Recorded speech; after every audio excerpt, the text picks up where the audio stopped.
Yeah.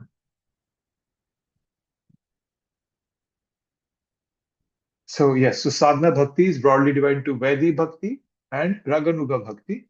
And in Raganuga, as we just discussed, lusty desires, which are gopis, which is kamanugas, and then family relationships. There was sambandha there. Okay, so we will talk a bit more about these aspects in this chapter. And the uh, 15th chapter and 15th and 16th, they were Raganuga bhakti. 17th and 18th are Bhav Bhakti, and chapter 19, which is the last chapter from the Bhakti Shastri perspective. Obviously, the whole Bhakti Rasamrita Sindhu, Nectar of Devotion, has 51 chapters. There are a lot of other aspects to it. There are the rasas have been described in detail: Shanta, Dasya, Sakhya, so forth, and some secondary rasas have also been discussed. So there are 5 primary rasas: Shanta, Dasya, Sakhya, Vatsalya, Madhurya. And then there are secondary rasas which can mix with these primary rasas.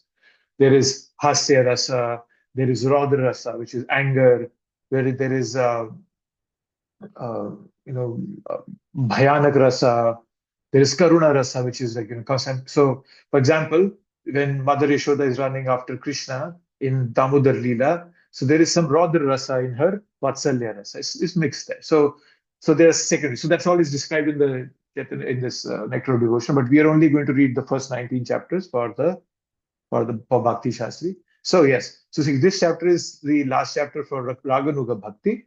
Then there are 2 chapters for Bhava and 1 for Prema.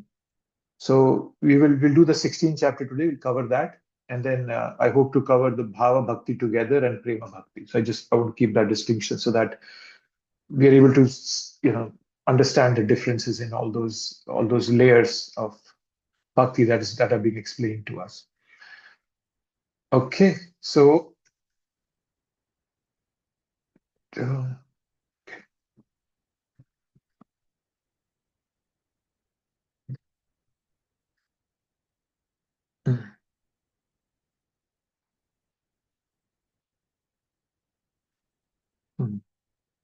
so we discussed Raganuga and Ragatmika.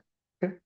Ragatmika is perfection of spontaneous devotion, like Yashoda Maya. So if you break down the word Ragatmika, it's Raga and Atma. So Raga, Atma means it's a soul. It's like it's her nature, it's her inherent nature. That's the perfection of spontaneous devotion. Raga Nuga is a practice of spontaneous devotion. So the word Anuga means to follow. So whom are you following? We're following in the footsteps of somebody. So when we are following in the footsteps of somebody who is in the Ragatmika Bhakti, we are called Raganugas. Okay. So devotees who want to serve Yashoda Maya in the mood, they are practicing to develop that spontaneous devotion of Yashoda Maya. So they are Raganugas. Okay. So this chapter will continue that analysis of spontaneous devotional service. Right. We talked about uh, karma and sambandha. Those 2 were the things. Right. So this chapter, so we ended the last chapter by Kama Rupa, right? So the 15th chapter, as we talked about, that it was about Kama. There was a discussion about Kama, the lusty desires of the gopis, right? Sensual attraction. And we are starting this here at the Sambandha Rupa. So this is just an extension of the last chapter, right? So Kama Rupa is the intense attachment to the service in the mood of a lover. Okay. Sambandha Rupa is the intense attachment to service in the mood of a parent, friend, or a servant. Right? Yes, last time when we were discussing, Hanumanji's name came out. So Hanumanji is also in Raganugas. He's Sambandha Rupa. So he's Sambandha. He has a relationship with the Lord. So he's as a servant. Okay? So Sakama and Sambandha, so they're the eternal residents of Vrindavan, they possess these perfections. But then Prabhupada and Rupa Goswami, they haven't gone into detail about Ragatmika. These chapters are primarily 15 and 16. They're Raga Nugas, right? Not about Ragatmika. I just wanted to clarify that. That was only briefly discussed. Okay. So let's see where Prabhupada is talking about. So He's starting with the discussion of the pure of the residents of Golok Vrindavan, and he's saying that, as we were discussing the last time, that no one can become the father or mother of Krishna, but a devotee's possession of such transcendental feelings is called love of Krishna in the parental relationship. So, as we talked about, right, that nobody can become Yashoda Maya, but we can come to the mood of Yashoda Maya. That is the thought here.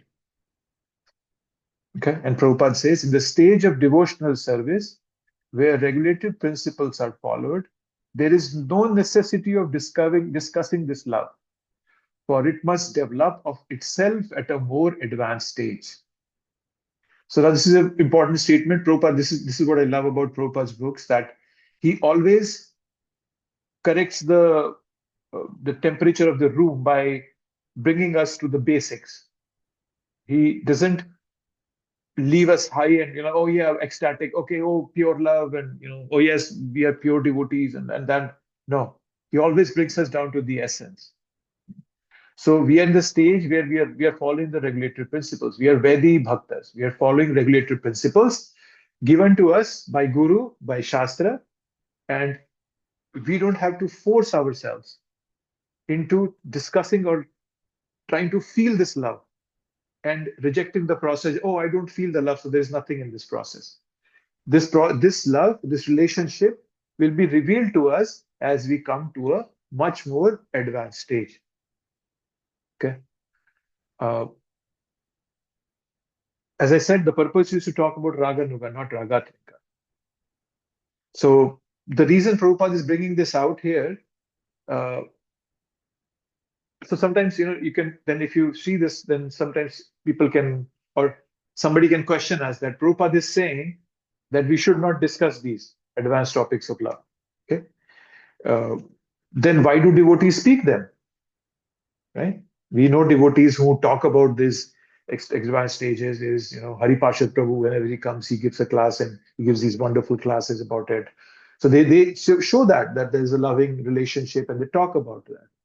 The reason Prabhupada is bringing this out here, what he wants to stress upon, that bhava and prema, they naturally develop at advanced stage. They're not to be artificially cultivated. Hearing about them can, if from a sadhana bhakta's perspective, for us, how should we look at that? Okay, we should look at it as an inspiration and an aspiration. Okay, that when I hear about those advanced states, I should not consider myself that I'm already there, or I should not force myself to be in that position. I don't want to bring in a mechanical practice. I want a desire to come in my heart to achieve that position. Okay, then these kind of topics, they help devotees clearly understand the goal of bhakti and avoid misconceptions about Krishna's loving exchanges. Okay. When Prabhupada talks extensively about the sahajiya tendencies in people, if we don't have proper guidance, and then when we hear these pastimes, then we are surely to mistakenly imitate them. By discussing them, we firmly stay in our sadhana bhakti. As I said, Prabhupada grounds us, brings us back to the basics. Then we are able to properly see the bigger picture. Okay. So deep contemplation of Krishna's pastimes is reserved for pure devotees, yes. But introduction discussions create attraction for Krishna in a way appropriate to one's level of realization. Right? So Prabhupada is emphasizing that real advancement comes through sincere service and sadhana. Discussions in a mood of service rather than imitation will help us stay on the right path. Right? Prabhupada does not mean that, oh, you should never discuss these pastimes. No. He's emphasizing that these topics naturally manifest. They should not be artificially imposed. They should not be prioritized over our service and sadhana. Right? If somebody is not engaged in sadhana, then discussing such advanced topics can lead to theoretical speculation. It can lead to sentimentalism. or even imitation, which can be very, very detrimental for our bhakti process. Right? But when devotees are sincerely practicing sadhana bhakti, hearing about these advanced stages serve as an inspiration and a guiding light. Right? So the emphasis is not to avoiding discussion altogether, but on ensuring that they're approached in the right mood, or with service, humility, and understanding that realization will come naturally through purification. Prabhupada always placed sadhana and practical service first, so that we all remain grounded, while aspiring for higher stages of love for Krishna. Okay? Even when Mahaprabhu comes, when Mahaprabhu goes to meet his guru, uh, Mahaprabhu's guru Ishwarapuri tells him, "Oh, you are a murkha." He said, "Don't listen to philosophy or try to be philosophical in your discussions with others. So you just chant." Okay. So now, obviously, Mahaprabhu is Krishna himself. But then he's showing us that, Prabhupada said, he says that, Mahaprabhu says, Guru more murkha dekhi, that my guru saw me as a fool, right? But he's God, he's Bhagavan himself. So what Mahaprabhu is presenting us by his own example is that, yes, don't try to unnecessarily bring in this high-minded philosophy. No, don't do that. Don't do that. It will come to you by itself. Okay? You do your chanting. So his guru told him to do your chanting. So that's what Mahaprabhu is showing us through his example. Obviously, we all know, if you see a parent holding a child's hand and teaching the child how to write the different alphabets, some person might see and think, "Oh, see, this elderly person doesn't know how to write." No, that's not it. The elderly person is just teaching the child how to write by holding the child's hand. So similarly, Mahaprabhu is not a murkha. He's Bhagavan himself. But he is exhibiting some pastimes for people like us to understand. Similarly, so take this sentence with this mood in mind. So I just wanted to discuss and elaborate a bit upon this so that we're clear what Prabhupada means here. Okay, any thoughts or points, any questions before I jump further in what we just discussed and the clarity of what Prabhupada means here?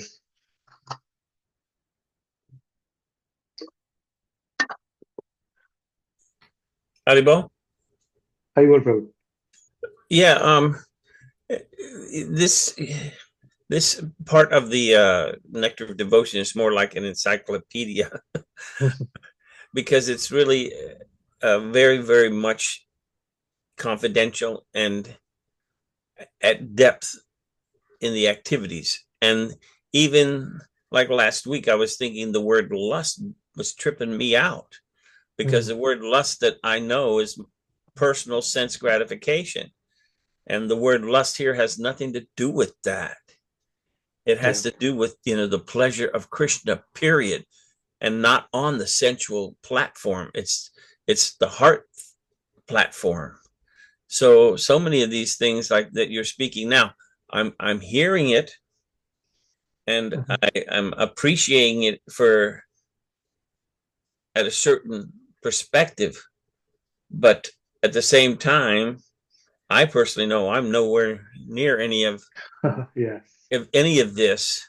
And so I've been reading it, for the last 50 years. And I remember when I would go anywhere past maybe past chapter 10 or something like that, it starts getting heavier and heavier.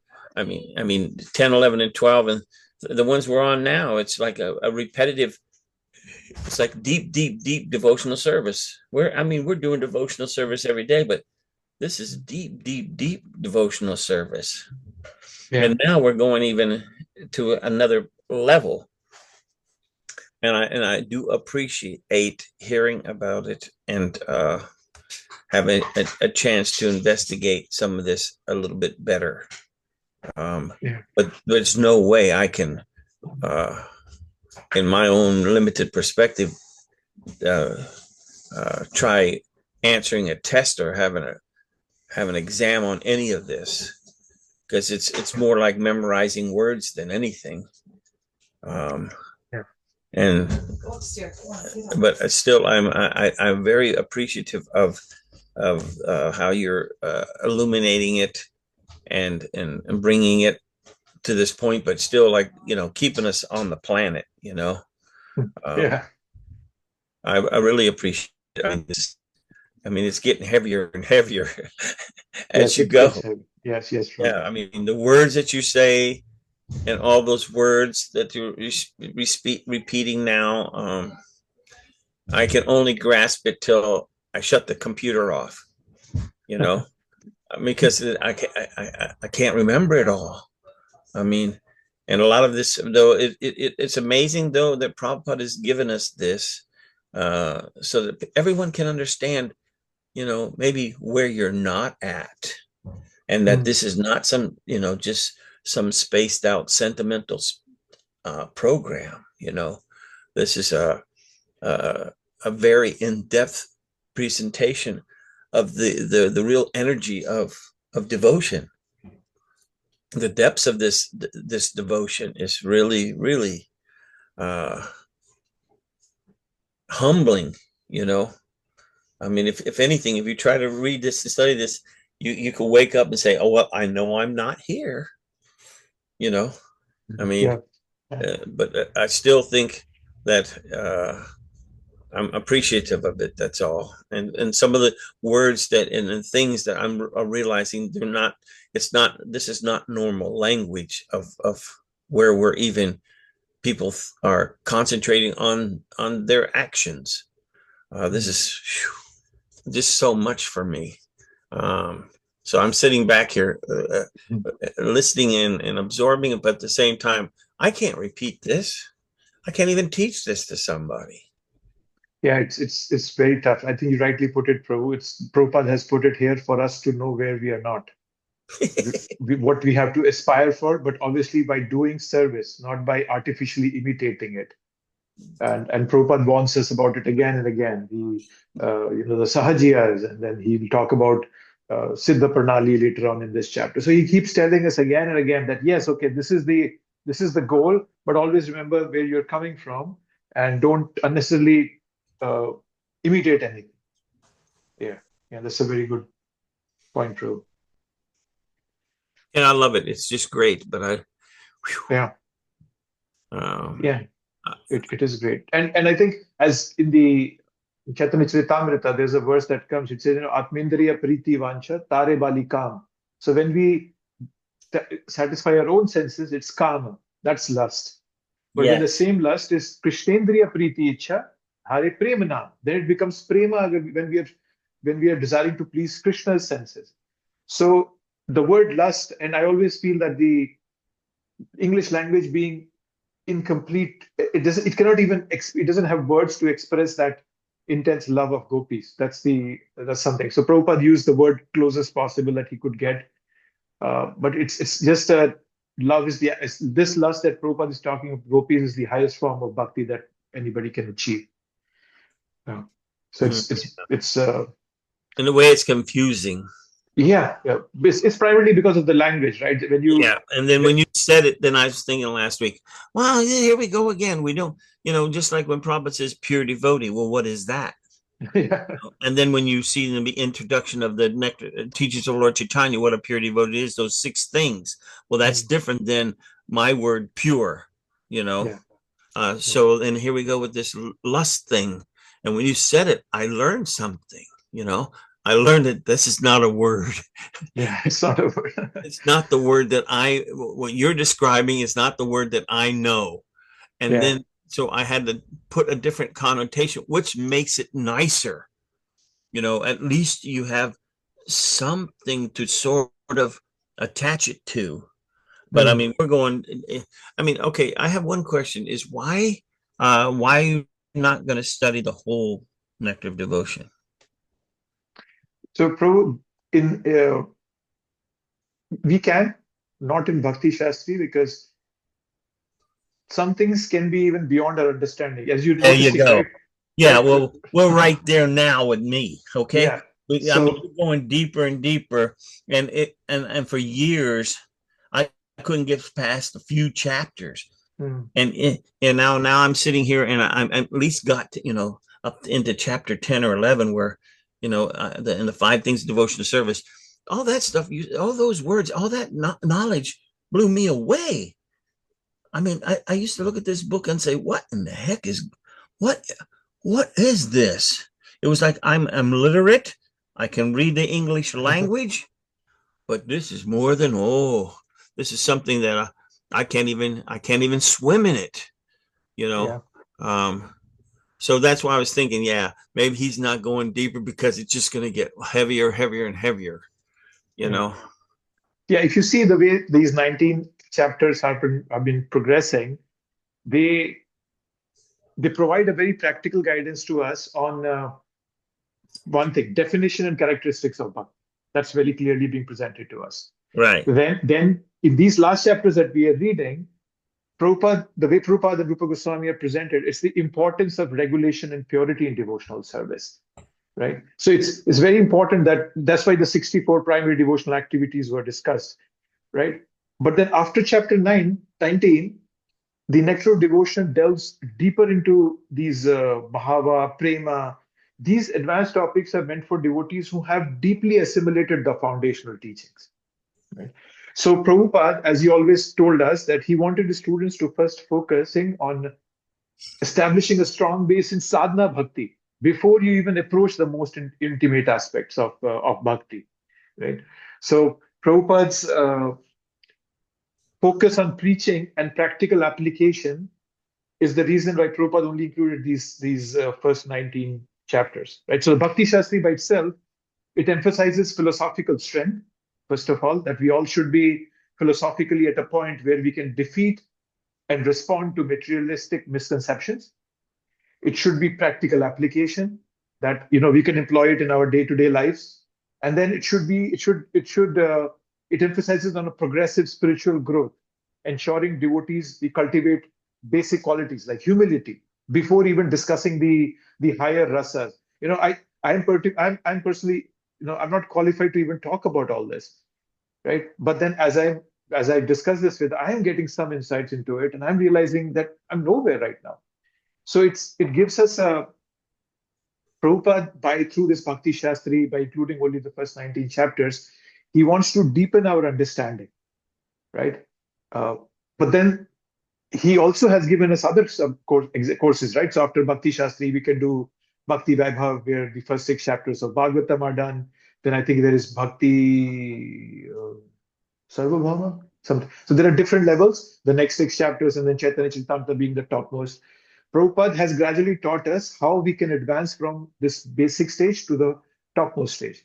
So he's given us a perfect system, Prabhu, and I just appreciate that. But yeah, that's why Prabhupada does not include anything beyond 19, because it's not something that he wanted his people who have not assimilated the foundational teachings to go into and start acting in a way that which is imitation rather than following.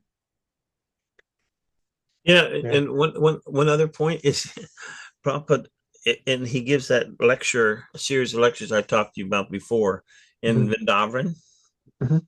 and there he says, "Oh, I have, I have, I have just gleaned the top of this. I've only given you just the basics of this. There's so much more. I've only given you this and made it so much simpler for you to try to understand. There's so much more." Yeah, so much more.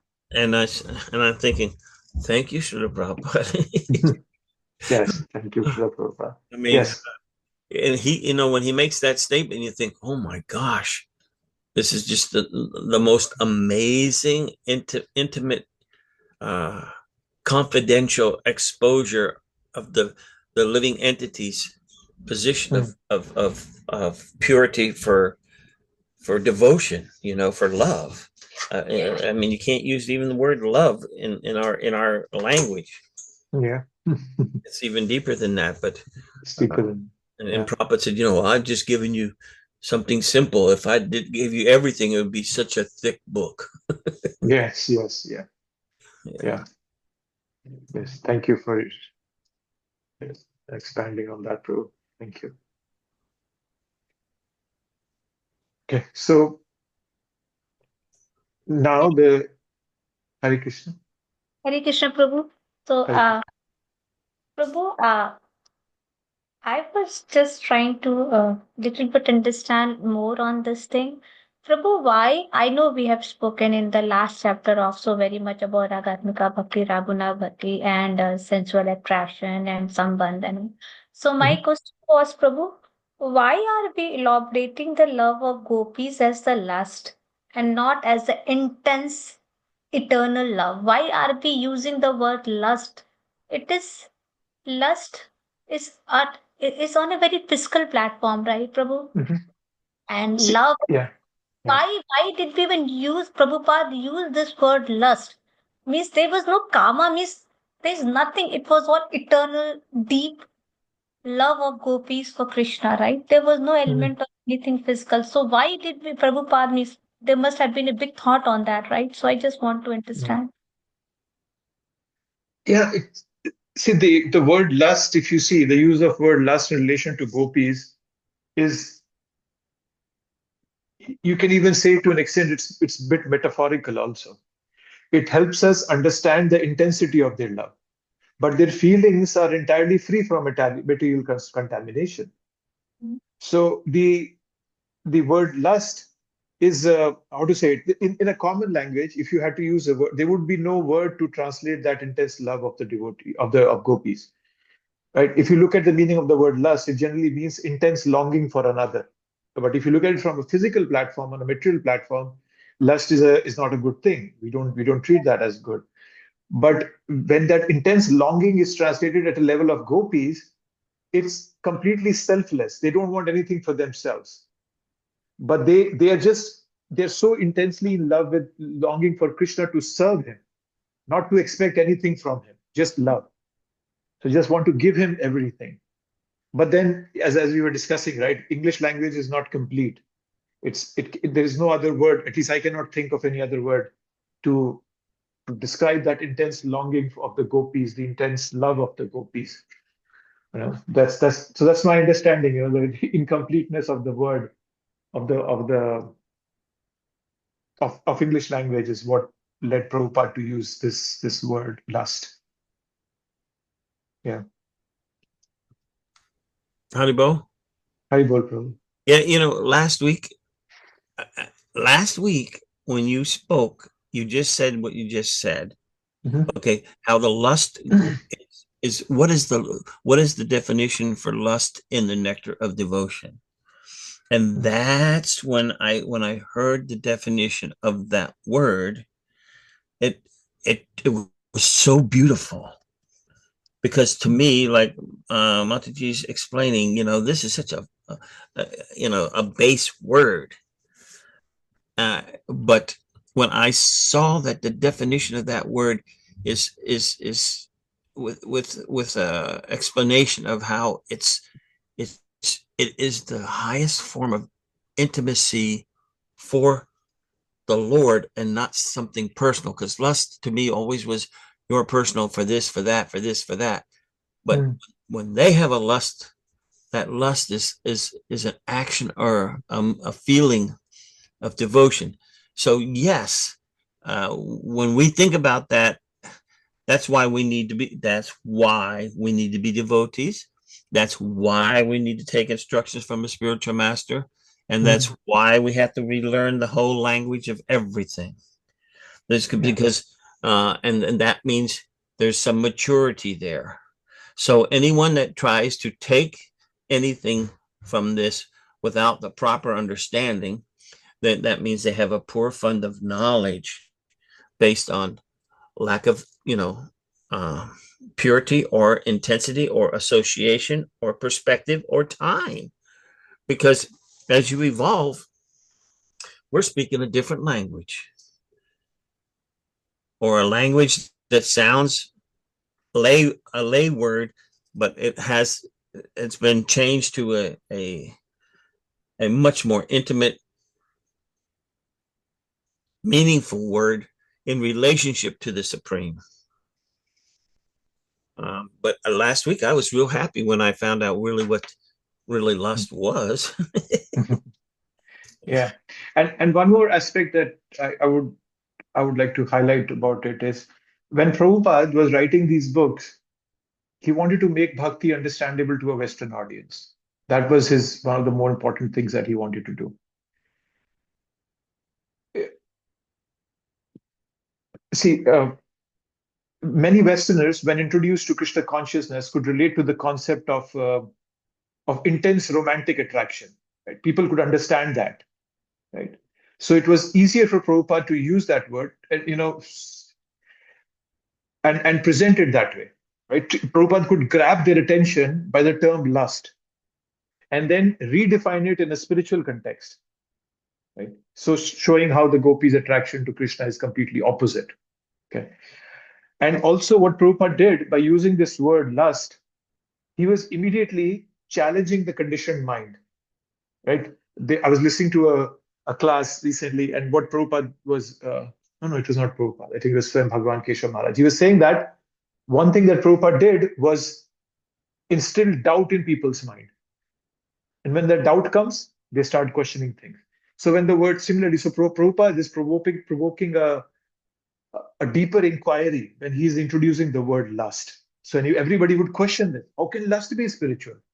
This curiosity will lead one to hear more deeply and understand that the gopis' lust is actually the highest form of selfless devotion, right?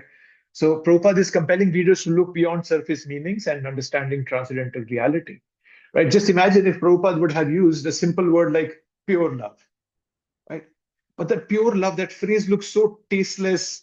There is no affection in it. It looks like very detached affection, a calm, detached affection. But Prabhupada didn't want to present gopis as that. That's why he used a very, very strong word like lust, because he didn't want to present that love as a calm, detached affection. He wanted to present it as deeply passionate and yet completely selfless, right?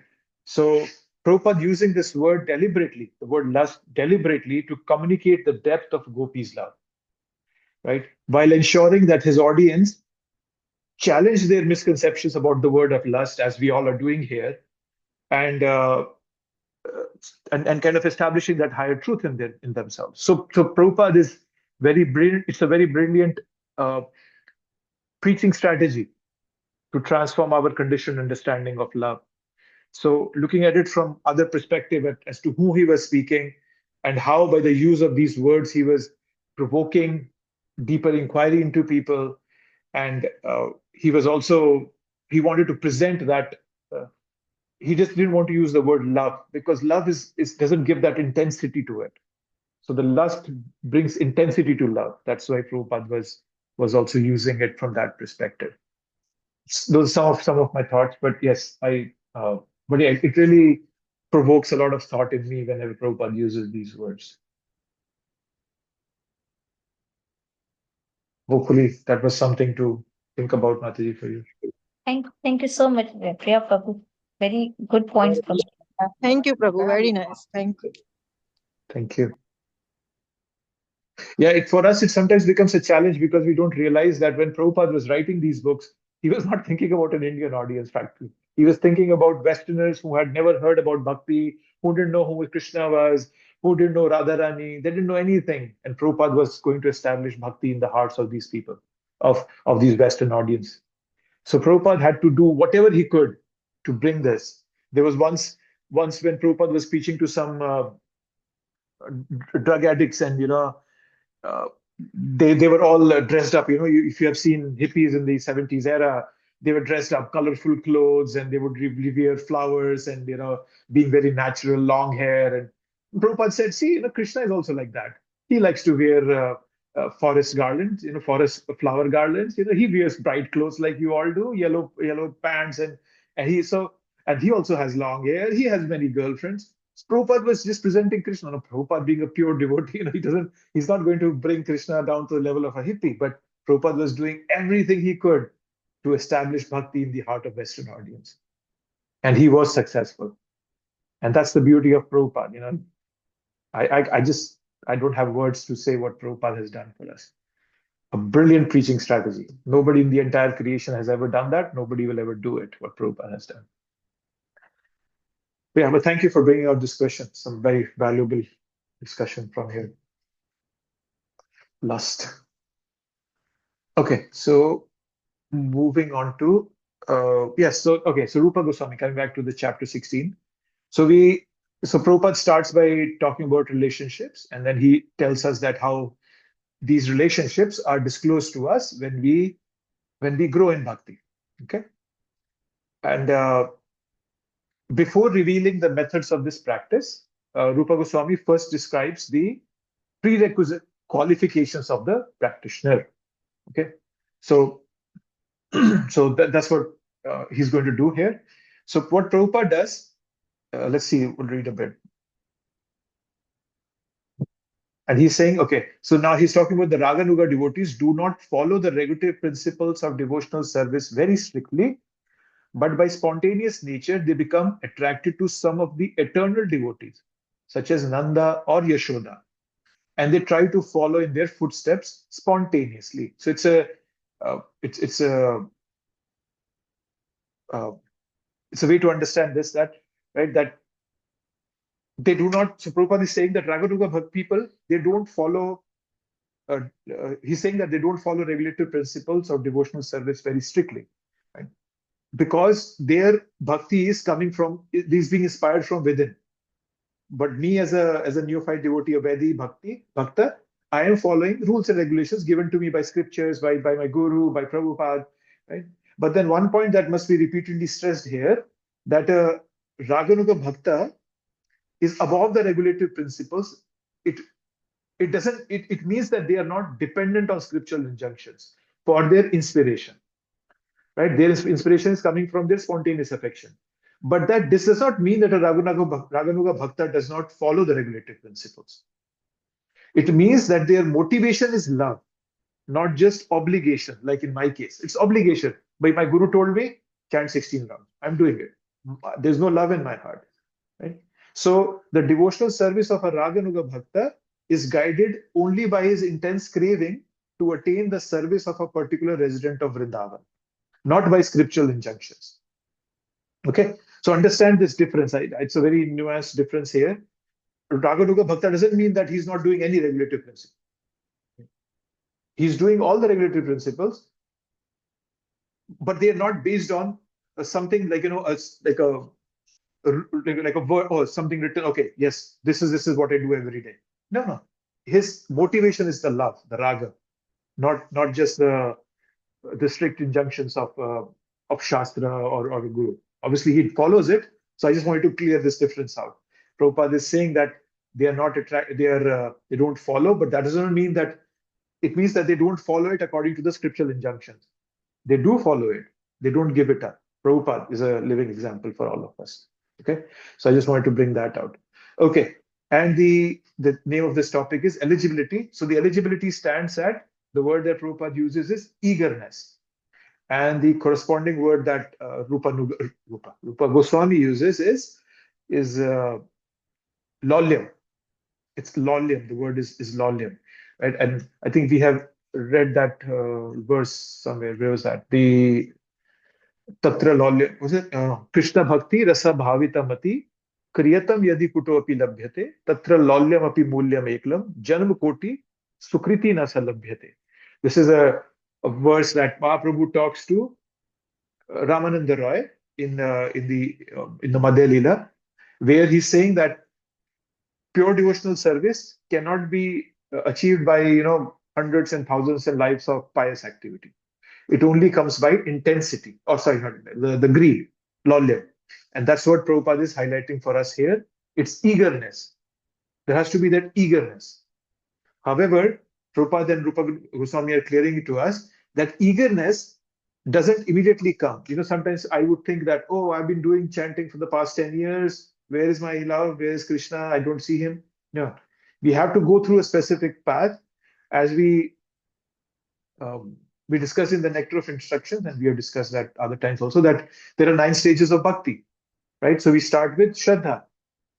And after Shraddha comes Sadhu Sangha, Bhajan Kriya, Anartha Nivritti. And then we go on Nishta, Ruchi, Asakti, Bhava, Prem. When the Vaidhi Bhakti part is up to Anartha Nivritti. And just to clarify, there are no, as we are moving into the realm of love, you cannot be strict to the word. Oh no, this is exactly where Vaidhi Bhakti ends. This is where Raganuga Bhakti starts. So we are moving out of that realm of rules and regulations. And so, but then in general, if I have to explain it, up to Anartha Nivritti is where Vaidhi Bhakti continues. And that's what Prabhupada is telling us. He translates the word Anartha Nivritti as freedom from material contamination. So he's saying that such an eagerness to follow in the footsteps of the denizens of Vraja, Vrindavan, is not possible unless one is freed from material contamination. Right? In following the regulatory principle of devotional service, there is a stage called Anartha Nivritti, which means the disappearance of all material contamination. So Prabhupada is giving us a very very clear definition that what is Anartha Nivritti, and it's only after that I'll come to that level where I can start thinking about Raganuga Bhakti. So yes, Anartha Nivritti. So that's as we have talked about, right? That it's the state of removing all the unwanted habits and impurities and so forth, right? And obviously, there is no sharp, defined endpoint to it, obviously. Right? But there are obviously some signs where, for example, you'll see our lower tastes fading away. Our offenses will start going down. Our humility will go up. Our deep appreciation for devotees will go up. And so there's some sign, but then it's a gradual fades. So anarthas, they don't just abruptly end; they gradually fade away as our bhakti deepens.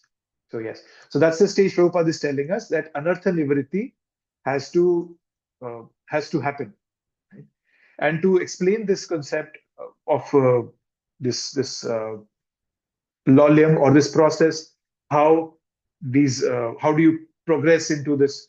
Rupa Goswami uses a few verses from Chaitanya Charitamrita, and we have been discussing that chapter. Last week also we discussed 22nd chapter of Madhya Leela. There are a few verses we talked about where Mahaprabhu is giving the definition of Raganuga and Ragatmika. So I'll just show you a couple of verses from there, and we can quickly talk about them and move forward. Just let me open it up first.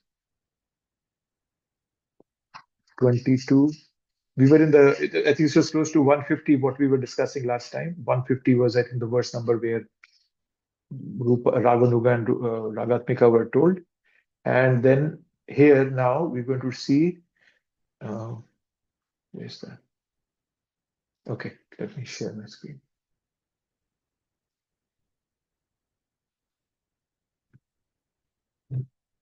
So one verse that Rupa Goswami uses to explain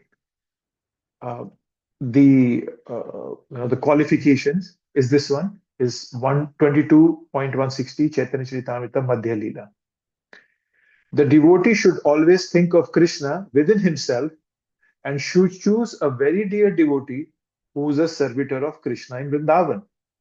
One should constantly engage in topics about that servitor and his loving relationship with Krishna, and one should live in Vrindavan. If one is physically unable to go to Vrindavan, he should mentally live there. So this is how we can develop or come to that level of Raganuga Bhakti, is by constantly hearing about that servitor. Okay. As we have talked about, it's not going to be an imitation. You cannot force it on yourself. That bhava will come from within, from your heart, that, oh, I really appreciate this relationship with Krishna, or I really love the way this devotee has a loving relationship with Krishna, and I wish I could also have it. With that thought, we follow that servitor. And you all must have had some connection with some some spiritual devotee, and some any of the characters in Bhagavatam when you read it, or any of those in Vrindavan, right? Like I really like Narada Muni. I just love, I like to hear wherever he talks in the Bhagavatam, my ears go up and say, oh, this is going to be something very special. And then you see his power as a devotee. And so I appreciate it. Obviously, I'm not in that bhava, but I appreciate it. I like reading about it. So, but at the Raganuga level, it's much higher. Obviously, it's not that as this, but I'm just giving an example. That's something, the way we can look at it. So this is the first verse where which Rupa Goswami is using, right? So the first practice of Raganuga Bhakti is to meditate on the relationship of service between Krishna and his dear devotee, right?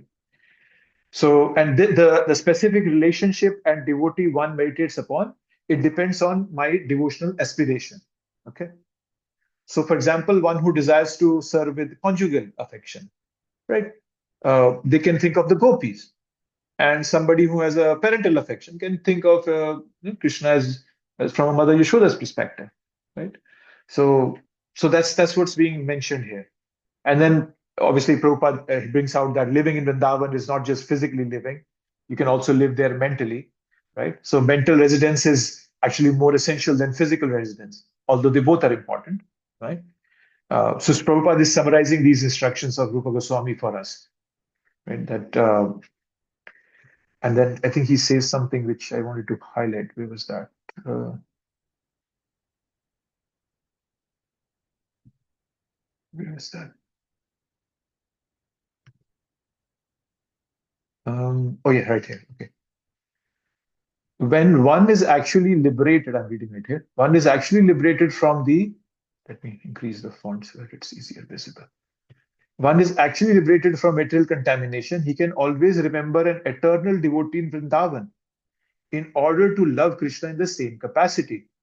And developing such an aptitude, one will always live in Vrindavan, even within his mind. So Prabhupada is telling us further on that if it is not possible to be physically present in Vrindavan, one can meditate anywhere on living in that situation. So Prabhupada is highlighting that to us. So we are being told that when we come out of that Anartha Nivriti stage, we can come into that mood of serving a pure devotee. Like, Yashoda Maiya, Sakhya Ras, Madhu Mangal, and so all these. So we can think of that way. So that's the beginning. So it starts with hearing about them. Okay. So that's one of the verses. And then the second verse that Rupa Goswami quotes is the 158th verse. Just close here. So if you're getting a feel, this chapter is very powerful. Chaitanya Charitamrita Madhya Leela, chapter 22. It talks about all these Raganuga and Ragatmika Bhakti, and then gives very clear symptoms and process also. Okay, so the next verse that Rupa Goswami brings out is, the advanced devotee who is inclined to spontaneous loving service should follow the activities of a particular associate of Krishna's in Vrindavan. He should execute service externally as a regulative devotee, as well as internally from his self-realized position. Then he should perform devotional service both externally and internally. Okay. So last verse was hearing, and here is following them. Okay. So this is the second verse which is being brought about here. That so it's elaborating how to think of that devotee, how to absorb in that devotee, right? So one thing that you have to understand that we all have to understand, not just you, me, I also have to, that devotees in Golok Vrindavan, they are siddhas, they are pure devotees, okay?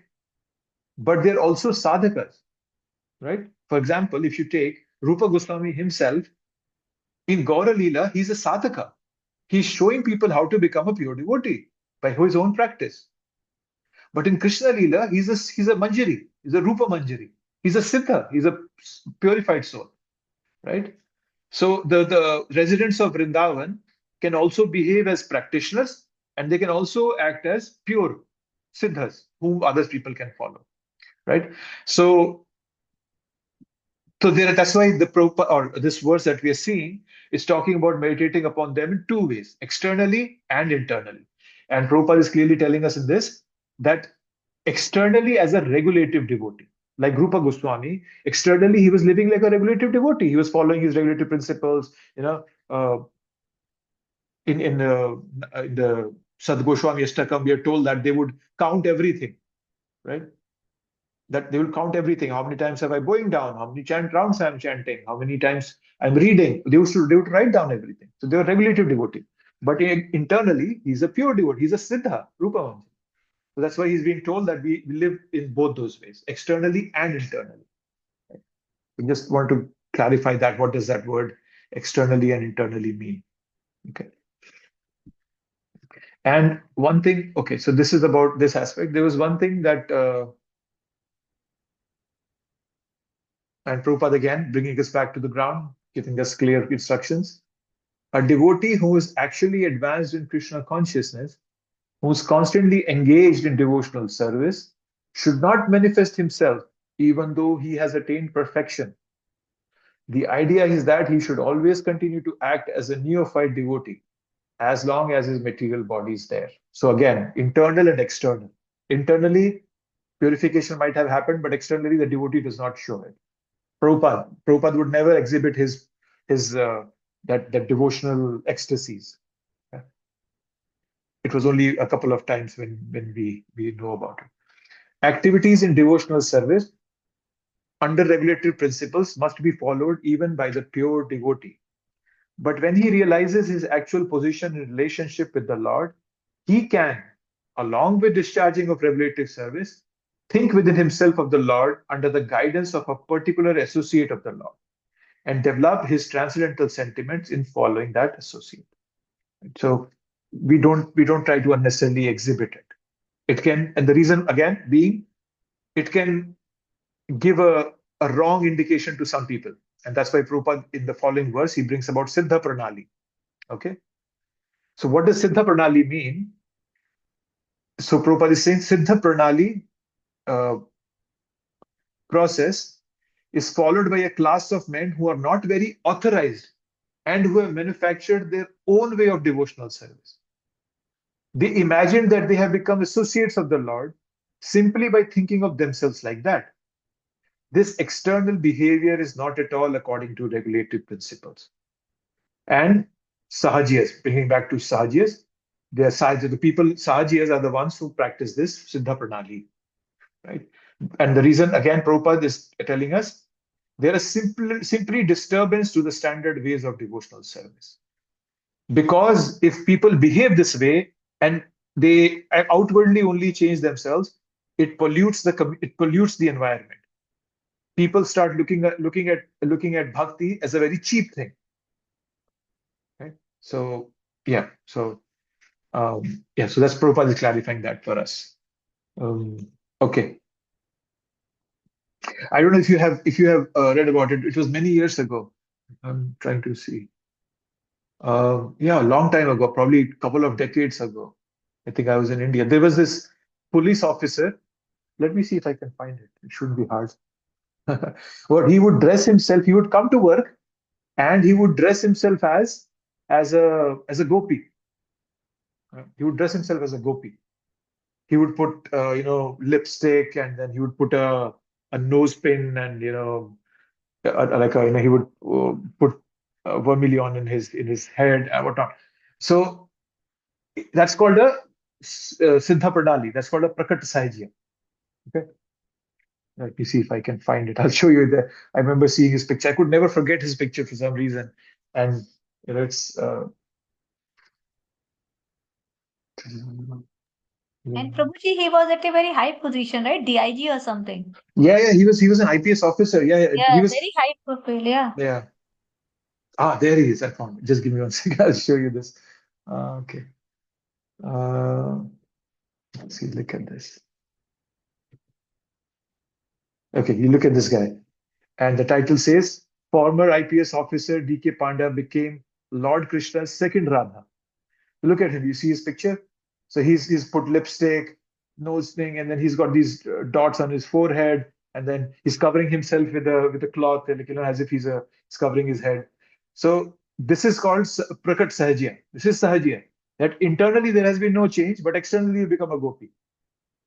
And Prabhupada very, very strictly warned us against this. Don't do that. This is just going to take us to hell and nowhere else. No bhakti will come in this way. It'll take us to hell in the next life. So yeah, this is a very good example. And for some reason, I could never forget his picture. I had a vague idea that he was like dressed in his proper police clothes and coming with these kind of ornaments and everything. So yeah, we don't do that. And that's why Prabhupada is clarifying to us what Siddha Pranali is and how we should not follow that. Okay, Siddha Pranali. Go there. Let's see. Okay, that's Siddha Pranali. And that was the part where Prabhupada is elaborating the this part, what is the prerequisite? Right? And, okay. So let's see what else is there in there. Okay, that's good. Okay, I think we've covered this part. Let's see, conjugal. Okay, so this is the conjugal part. As we talked about, there was one was kama and there was the other was sambandha. So sambandha we talked about, and then Rupa Goswami and Prabhupada gave us how we progress to that level, which is through lolyam, greed, and that greed comes when we have completely purified ourselves of all the anarthas, and then our heart gets attached to one devotee in Vrindavan, and then we start executing our regulated habits in a mindset of serving that pure devotee. So, and then the conjugal love is the other part. Okay. Okay, so now Prabhupada is giving us details here. So, devotional service following in the footsteps of gopis of Vrindavan or the queens at Dwarka is called devotional service in conjugal love. So, Prabhupada now is telling us there are two of these. Okay, there are two types, indirect conjugal love and the other is direct conjugal love. Okay, so I'm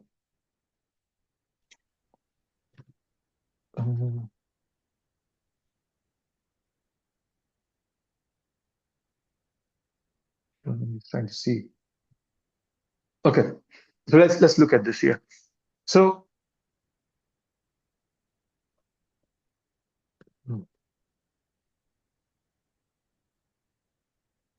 okay, so this karma conjugal love, right? It can be divided to two parts, direct and indirect, as Prabhupada is telling us. Direct is where they are gopis that want to serve Krishna, where they directly serve him, right? Just directly meet him and that way. But then there's some who don't want to do that. They don't want to directly meet with Krishna, but want to assist Radharani, and thus directly experiencing her loving mood through service and appreciation, right? So those are the direct and indirect part that Prabhupada is Rupa Goswami is explaining to us, right? And then how does one come there? Prabhupada is explaining that. Where was that? Where is it? Yeah, okay, here Prabhupada is explaining this.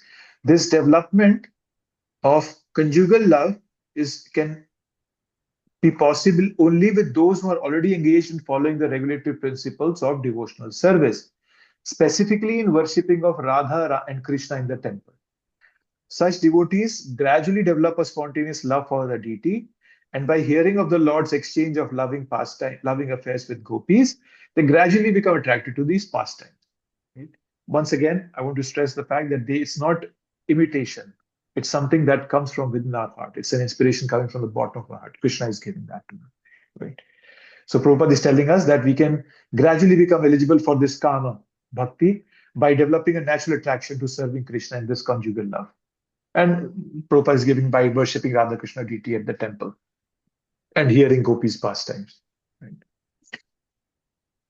And then Prabhupada brings out a very interesting point about that someone might think, oh, can only women love Krishna in the conjugal love? So Prabhupada is explaining, no, it's not. The eligibility is for males also. Okay, so Prabhupada is establishing that, and he gives this example of the sages in Dandakaranya, where Lord Ram was passing through when he was in his Vanavas, banishment to the forest. There were these sages who wanted to have a conjugal relationship with the Lord. But Lord Ram told him that, no, I cannot have a relationship with you in this life because here I am, Maryada Purushottam Ram. I am here to show people how to live their lives in a proper rules and regulations, Maryada. Okay, so I cannot do this. So he said, yeah, but they were later born as gopis when Krishna came. So that's how they attained the perfection. So Prabhupada goes on to explain that story of Dandakaranya forest residents, sages. So, okay, so let's see now where does Prabhupada take us after that. Okay, so furthermore, this conjugal love is divided into another classification where there is Parakiya Bhav and Swakiya Bhav. We all know about that. Parakiya is where it's unwedded. They don't have a wedding. They're not like the queens of Dwarka. They're like the gopis who have been married to somebody else. That's a Parakiya ras, and there's a Swakiya ras. Right? So, but then so who has Swakiya ras? They're promoted as queens of the Lord, and then who have Parakiya ras, they become associates of Krishna as gopis. So, and then Prabhupada establishing that it's not only for women, even men can develop such sentiments. So, okay, that's the conjugal part. And you'll notice that how Prabhupada is very crisp in his presentation, and he's also very short. He's not giving elaborate. He just doesn't go and talk about Parakriya at length, Parakiya Bhav and Swakiya Bhav, because that's not Prabhupada's purpose, as we were talking, right? That he wants to explain this to the Western audience in a very, very clear way. He could have talked in detail about Parakiya. He's got a complete understanding of this. Don't let anybody tell you that, oh, Prabhupada didn't give you the complete philosophy. There are so many people. There are people who have actually told me that. Oh, ISKCON is okay for beginners. No, it's not that way. Prabhupada has given us everything. We just need to unpack it. That's the only thing needed. And that's what these devotees are doing for us. If you want to listen to Parakiya Bhav, there are so many devotees who talk about it. Right? So I know Prabhupada's disciple, Gaur Govind Maharaj, His Holiness Gaur Govind Maharaj. He speaks beautifully about these relationships, loving relationships. Yeah,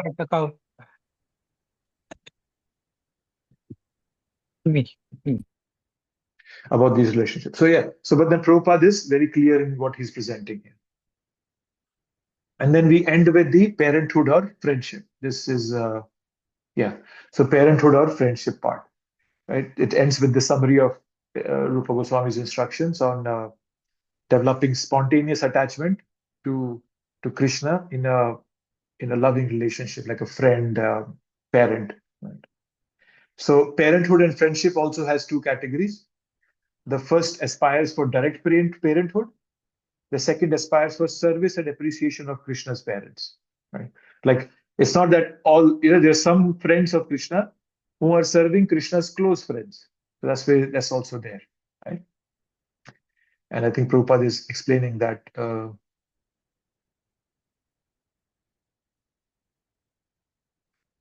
Where is it? Here. In the development of becoming either the father or friend, the Lord, there are two varieties.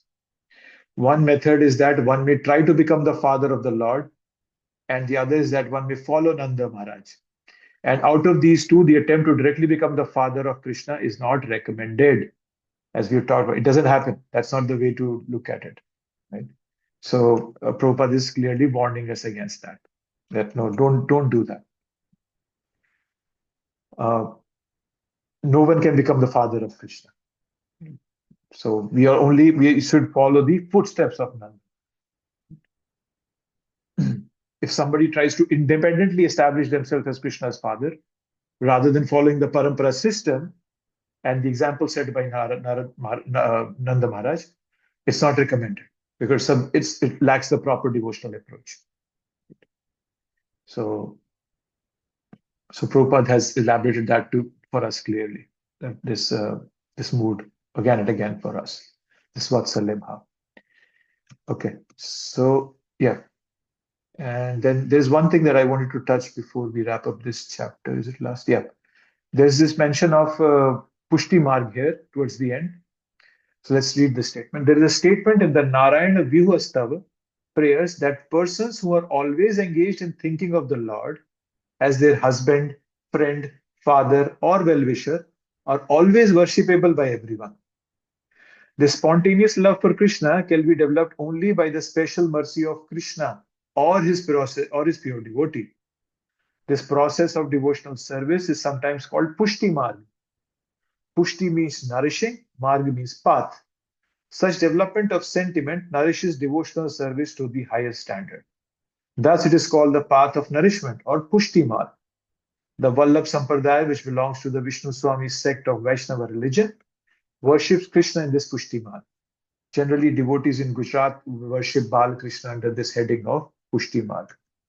So Prabhupada is just bringing about this Pushti Marg, right?